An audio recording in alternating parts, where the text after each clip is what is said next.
Udara terasa tegang. Bisa dirasakan oleh semua yang hadir. Keheningan sebelum badai, sebuah firasat akan pengungkapan besar yang akan segera terjadi. Ini bukan konferensi pers biasa. Ini adalah deklarasi perang terhadap ketidakadilan dan korupsi yang telah lama mengakar. Sebuah janji untuk membawa keadilan bagi mereka yang telah dirugikan. Menteri Pertanian, Amran Sulaiman, berdiri di depan kamera, dengan tatapan mata yang tajam dan penuh tekad. Siap membongkar penipuan yang menyentuh jutaan rakyat Indonesia, dari Sabang hingga Merauke. Penipuan yang telah merugikan banyak keluarga dan mengancam stabilitas ekonomi negara. Ini bukan soal masalah pasar biasa, bukan fluktuasi harga yang wajar. Ini adalah penipuan sistematis, sebuah kejahatan terencana yang dilakukan dengan sengaja. Skema terorganisir untuk memanipulasi makanan terpenting Indonesia, beras, sumber kehidupan bagi sebagian besar penduduknya. Menteri mengungkapkan bagaimana beras bersubsidi yang seharusnya untuk orang miskin, bantuan yang sangat dibutuhkan untuk bertahan hidup, dikemas ulang sebagai merek premium, dan dijual dengan harga selangit, jauh dari jangkauan mereka yang seharusnya menerima manfaatnya. Harga petani anjlok, hasil kerja keras mereka dihargai sangat murah. Namun konsumen membayar lebih mahal dari sebelumnya, sebuah ironi yang menyakitkan. Tanda bahaya bahwa ada sesuatu yang sangat salah, sebuah sistem yang rusak. Amran Sulaiman menolak untuk mengabaikan tanda-tanda itu. Dia memilih untuk bertindak. Dia tahu beras adalah pondasi stabilitas Indonesia, lebih dari sekadar komoditas. Membongkar penipuan ini berarti menghadapi kepentingan kuat dan kartel yang canggih, jaringan korupsi yang rumit. Perjuangan menteri adalah untuk petani dan warga, untuk membela hak-hak mereka, yang berhak mendapatkan harga yang adil dan makanan yang aman, sebuah keadilan pangan. Dia merinci bagaimana beras murah bersubsidi diubah mereknya, sebuah tindakan penipuan yang terang-terangan, dan dijual untuk keuntungan besar, memperkaya segelintir orang dengan mengorbankan banyak orang. Mendistorsi pasar dan merampok petani serta konsumen, menciptakan ketidakseimbangan yang merugikan semua orang kecuali para pelaku. Skalanya sangat besar, sebuah operasi yang melibatkan banyak pihak. Ini bukan operasi kecil, ini adalah kejahatan besar yang terorganisir. Pengungkapan itu mengejutkan industri, mengguncang fondasi bisnis beras, menyiapkan panggung untuk salah satu investigasi nipuan makanan terbesar di Indonesia. Sebuah upaya untuk mengungkap kebenaran dan membawa keadilan. Garis pertempuran telah ditarik, antara kebenaran dan kebohongan, keadilan dan ketidakadilan. Dan menteri baru saja menembakkan tembakan pertama, memulai perjuangan yang panjang dan sulit. Ini adalah momen pertanggungjawaban, saatnya untuk menghadapi konsekuensi dari tindakan yang telah dilakukan. Setelah pengumuman itu disampaikan, suasana di ruangan berubah secara dramatis. Keheningan yang tadinya penuh antisipasi kini berganti dengan ketegangan yang nyata. Dukungan yang sebelumnya begitu vokal mulai berubah menjadi kehati-hatian yang kentara. Para pejabat pemerintah tampak lebih waspada dalam bertindak dan berbicara. Menteri Amran diperingatkan dengan nada serius. Hati-hati Menteri, waspada terhadap setiap langkah yang Anda ambil. Ini bukan sekadar kata-kata kosong atau basa-basi belaka. Ada ancaman nyata yang tersirat di balik peringatan tersebut. Dia berhadapan dengan orang besar, tokoh-tokoh kuat dengan koneksi yang luas dan sumber daya yang dalam, yang siap melindungi kepentingan mereka dengan segala cara. Arsitek penipuan itu bukanlah penjahat kecil atau pelaku rendahan. Mereka adalah pemain kelas kakap. Mereka adalah bagian dari elit yang dilindungi oleh jaringan pengaruh yang kuat dan sistem yang korup.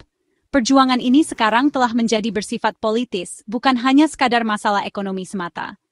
Ini adalah pertarungan kekuasaan. Setiap langkah maju yang diambil akan disambut dengan perlawanan sengit dan upaya sabotase yang terorganisir. Konsep orang besar adalah bagian mengerikan dari realitas Indonesia, elit yang merasa tak tersentuh hukum dan keadilan.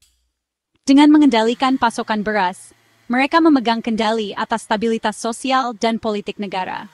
Amran tidak hanya berjuang untuk mewujudkan harga yang adil bagi petani dan konsumen. Dia berjuang untuk merebut kembali sektor yang sangat penting ini dari cengkeraman segelintir orang yang berkuasa dan serakah. Peringatan dan ancaman itu justru semakin menguatkan tekadnya untuk melawan ketidakadilan ini. Dia menaruh kepercayaannya pada transparansi informasi dan kekuatan opini publik untuk mendukung perjuangannya. Demi mewujudkan kedaulatan pangan bagi seluruh rakyat Indonesia, Dia siap menghadapi badai politik yang dahsyat. Taruhannya tidak pernah setinggi ini, dan konsekuensinya bisa sangat besar. Time Tom Kwang Lim. Investigasi dimulai dengan pertanyaan sederhana, sebuah teka-teki yang mengganggu. Bagaimana bisa terjadi disparitas harga yang begitu mencolok? Mengapa petani yang bekerja keras menanam padi mendapatkan hasil yang semakin sedikit, sementara konsumen di ujung rantai justru membayar harga yang jauh lebih tinggi? Ada apa di antara kedua titik ini? Data yang terkumpul menunjukkan tren yang mengkhawatirkan. Harga beras di tingkat petani terus mengalami penurunan dari waktu ke waktu. Namun secara paradoks, harga eceran di pasar justru melonjak tinggi, membebani konsumen dengan biaya yang tidak semestinya. Penyelidik kemudian menemukan bahwa pasar dibanjiri oleh tidak kurang dari 212 merek beras yang mencurigakan, sebuah angka yang sangat fantastis. Yang lebih aneh lagi, banyak dari merek-merek ini seolah muncul dalam semalam, tanpa riwayat atau reputasi yang jelas. Merek-merek ini, dengan kemasan yang dirancang sedemikian rupa agar menarik perhatian, menjanjikan kualitas premium dan pengalaman kuliner yang istimewa, tetapi sayangnya, seringkali menyembunyikan penipuan besar di baliknya. Beras bersubsidi, yang seharusnya diperuntukkan bagi masyarakat miskin, secara ilegal dikemas ulang sebagai beras premium yang mewah. Dan kemudian dijual kepada konsumen yang tidak curiga dengan harga yang bisa mencapai 3 kali lipat dari harga aslinya. Banyaknya merek yang beredar di pasaran mengindikasikan adanya strategi yang disengaja dan terencana dengan matang. Tujuannya jelas, yaitu untuk membingungkan konsumen, menciptakan kebingungan, dan pada akhirnya menyembunyikan praktik penipuan yang merugikan. Operasi kejahatan ini dilakukan dalam skala industri yang sangat besar. Beras murah diproses secara massal, dipoles hingga mengkilap, dan kemudian diberi merek sebagai barang mewah, seolah-olah berasal dari sumber yang istimewa. Ini bukan sekadar persaingan bisnis yang sehat. Ini adalah penipuan sistematis yang terorganisir dengan rapi. Seluruh rantai pasok beras telah dibajak oleh oknum-oknum yang tidak bertanggung jawab, memanfaatkan celah peraturan yang ada dan kurangnya pengawasan yang efektif. 12 merek beras yang teridentifikasi hanyalah puncak gunung es yang sangat besar, sebuah indikasi dari skala penipuan yang jauh lebih luas. Pemerintah sekarang menghadapi tantangan besar, yaitu mengungkap dan menindak penipuan yang meluas dan terkoordinasi ini, serta memulihkan kepercayaan publik. Menteri Amran dan Satgas Pangan meluncurkan investigasi nasional. Tim dikerahkan ke 10 provinsi penghasil beras utama, melacak beras dari sawah hingga ke meja makan. Mereka mewawancarai petani, memeriksa pabrik dan gudang, serta mencari bukti penimbunan dan pengemasan ulang ilegal. Penyelidik membandingkan dokumen dan melacak merek-merek yang mencurigakan. Pekerjaan itu sangat teliti, membangun kasus yang dapat bertahan dari pemeriksaan hukum. Penyelidikan itu mengirimkan pesan yang jelas, operasi kartel tidak lagi tidak terlihat. Petani melihat harapan saat pemerintah mengambil tindakan. Kehadiran penyelidik menimbulkan kegelisahan di antara para penipu. Ini lebih dari sekadar pengumpulan bukti. Ini adalah negara yang merebut kembali kendali atas sektor vital. Operasi ini menandai langkah penting dalam membersihkan rantai pasok beras Indonesia. Perjuangan untuk integritas pangan sedang berlangsung. Investigasi membutuhkan bukti kuat, bukan hanya data pasar. 13 laboratorium pangan terakreditasi di seluruh Indonesia dimobilisasi. Sampel dari 12 merek dikumpulkan dan dikirim untuk pengujian ketat. Laboratorium menganalisis kandungan gizi, kualitas biji-bijian, dan memeriksa kontaminan. Klaim beras premium diuji secara ilmiah. Jika suatu merek gagal, banyak biji pecah, klaim varietas palsu, itu jelas penipuan. Menggunakan banyak laboratorium memastikan transparansi dan meminimalkan perusakan. Pendekatan ilmiah memberikan bukti yang tak terbantahkan. Laboratorium memproses sampel dengan cepat, mempercepat investigasi. Strategi forensik ini menunjukkan komitmen pemerintah untuk mengungkap kebenaran. Bukti akan menjadi dasar untuk penuntutan. Hasil lab sangat memberatkan. 85% dari 212 merek adalah penipuan. Pasar beras premium dibangun di atas penipuan. Sebagian besar merek melanggar undang-undang pendaftaran dan pelabelan, salah merepresentasikan produk mereka. Banyak yang menjual beras kualitas sedang dengan harga premium, menipu konsumen. Uji lab menunjukkan kegagalan yang meluas untuk memenuhi standar kualitas nasional. Penipuan itu mengikis kepercayaan publik terhadap labelan dan keamanan pangan. Temuan itu mengungkap celah regulasi besar yang dieksploitasi tanpa ampun oleh kartel. Menteri Amran kini memiliki bukti yang tak terbantahkan.